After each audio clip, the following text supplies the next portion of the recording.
సేలింగంపల్లి కొండాపూర్లో కబ్జా కోరుల ఆగడాలకు హైడ్రా చెక్ పెట్టింది. పార్కులు, ప్రజా అవసరాలకు ఉద్దేశించిన స్థలాలకు బై నెంబర్స్ వేసి కొట్టివేయాలని చేసే ప్రయత్నాలను హైడ్రా అడ్డుకుంది. దాదాపు 4 ఎకరాల మేర పార్కులు, ప్రజా అవసరాలకు ఉద్దేశించిన స్థలాన్ని కాపాడి చుట్టూ ఫెన్సింగ్ ఏర్పాటు చేసింది. పార్క్ స్థలాలుగా పేర్కొంటూ హైడ్రా బోర్డ్స్ పెట్టింది. ఈ ప్రాంతంలో ఎకరం 200 కోట్ల వరకు ధర పలుకుతోంది. ఇలా కాపాడిన భూమి విలువ దాదాపు 700 కోట్ల వరకు ఉంటుందని అంచనా.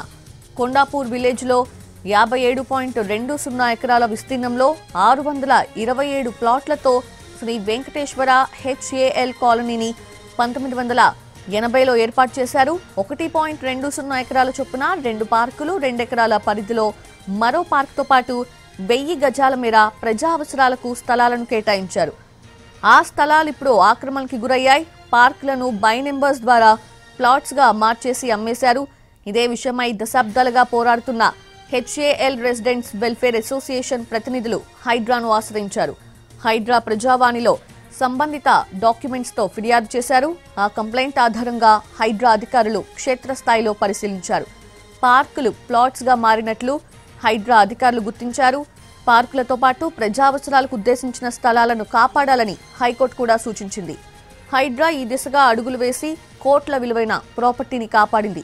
పార్కుల చుట్టూ ఫెన్సింగ్ వేసి బోట్స్ ని ఏర్పాటు చేసింది. దీంతో అక్కడి స్థానికులు హర్షం వ్యక్తం చేశారు. ఫిర్యాదు చేసిన వెంటనే హైడ్రా స్పందించి పార్కులను కాపాడిందంటూ ధన్యవాదాలు తెలిపారు.